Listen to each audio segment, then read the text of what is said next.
também aqui. E nós baseamos essa reflexão com esse título, A Igreja que Não é Morna, e destacamos 2 pontos iniciais que foram: a igreja que não é morna, ela manifesta o poder do Espírito Santo.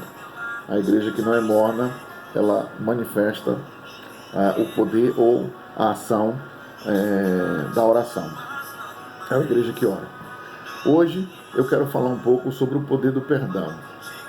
O poder do perdão. E o texto que me vem à mente é a passagem de Estevão, em Atos capítulo 7, versículos 55 a 60, que diz assim: Mas Estevão, cheio do Espírito Santo, fitou os olhos no céu e viu a glória de Deus e Jesus que estava sentado à sua direita, e disse: Eis que vejo os céus abertos e o Filho do Homem em pé à destra de Deus. Eles, porém, clamando em alta voz, taparam os ouvidos unânimes e arremeteram contra ele, e lançando-o fora da cidade, o apedrejaram.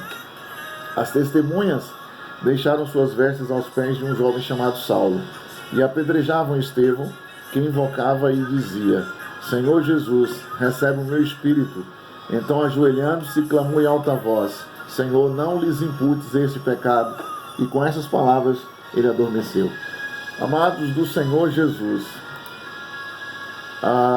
o primeiro mártir da história bíblica dos tempos de Jesus, Estevão, ele morreu pedindo ao Senhor que perdoasse o pecado daqueles que estavam apedrejando a ele. Que coisa fantástica, que coisa formidável. A gente vê uma igreja como Estevão, uma igreja que não é morna. Quando eu estou falando igreja, não pense que eu estou falando daquelas que tem um nome, a Primeira Igreja Batista de Mussurunga, Primeira Igreja Batista de Salvador, Igreja Batista tal, ou qualquer outra denominação. Eu estou falando de você. Você que está me assistindo agora nesse vídeo. Uma igreja que não é morna, eu e você. É aquela igreja que, além de tudo, manifesta o perdão até mesmo aos nossos inimigos. O nosso maior exemplo, Jesus Cristo, em seu sacrifício na cruz, perdoando os nossos pecados, ele mandou que nós amássemos e perdoássemos os nossos inimigos. Você pode ver isso depois em Mateus 5,44. E ainda diz: orai por eles.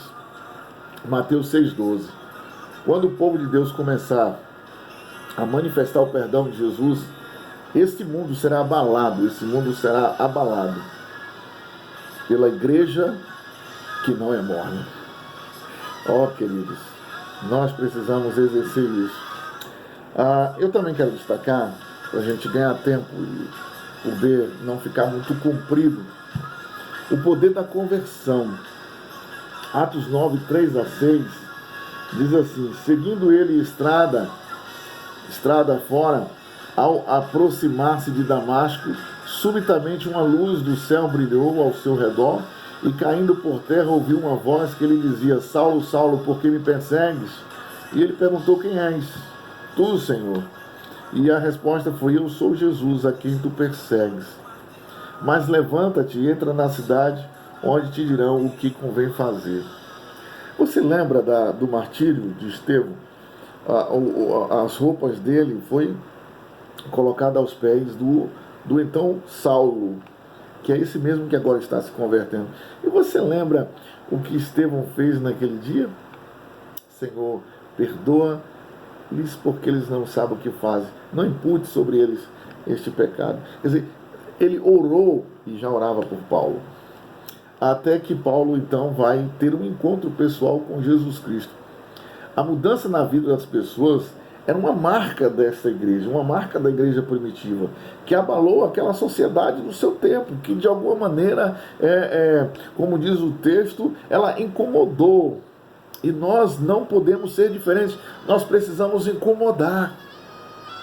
Nós precisamos ser esta igreja nos dias atuais, uma igreja que de fato venha para abalar a terra, né? Abalar a terra.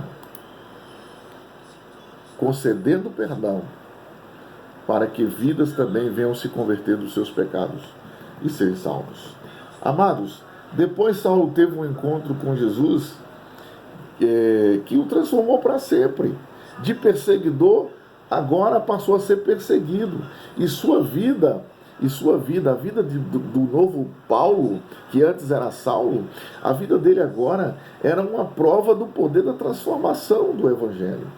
O Evangelho é o poder de Deus que transforma.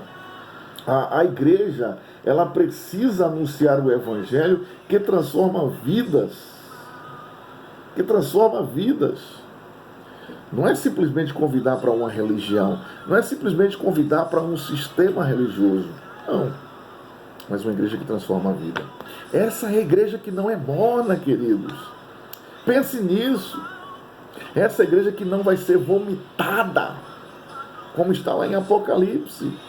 Uma igreja que transtorna simplesmente porque ela ora, porque ela perdoa, porque ela leva pessoas à conversão. Pessoas como Saulo, que era um perseguidor e depois se transformou num grande evangelista para a glória do nosso Deus.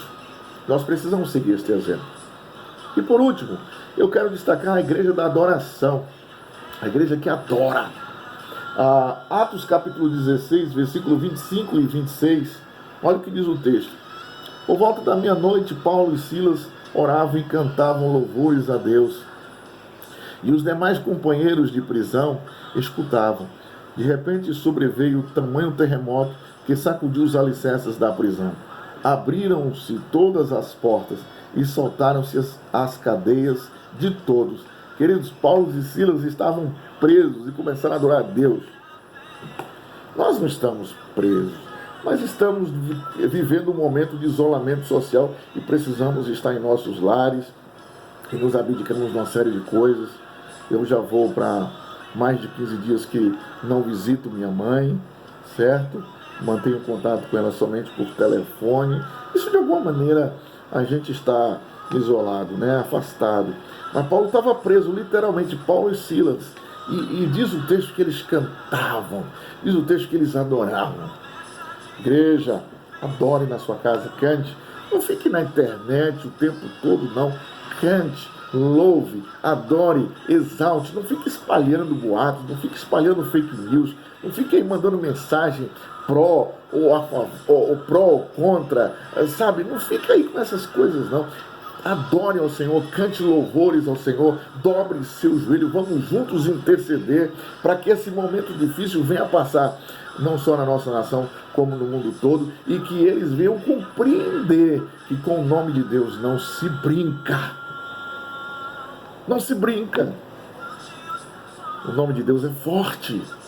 E a nós nos compete ser a igreja que não é morna, ser uma igreja cheia do poder de Deus, que manifesta o nome do Senhor, que exalta o nome do Senhor. Uma igreja cheia do Espírito Santo. Uma igreja que manifesta o poder da oração. Uma igreja que manifesta o poder do perdão. Uma igreja que conduz pessoas à conversão, a se tornarem nova criatura.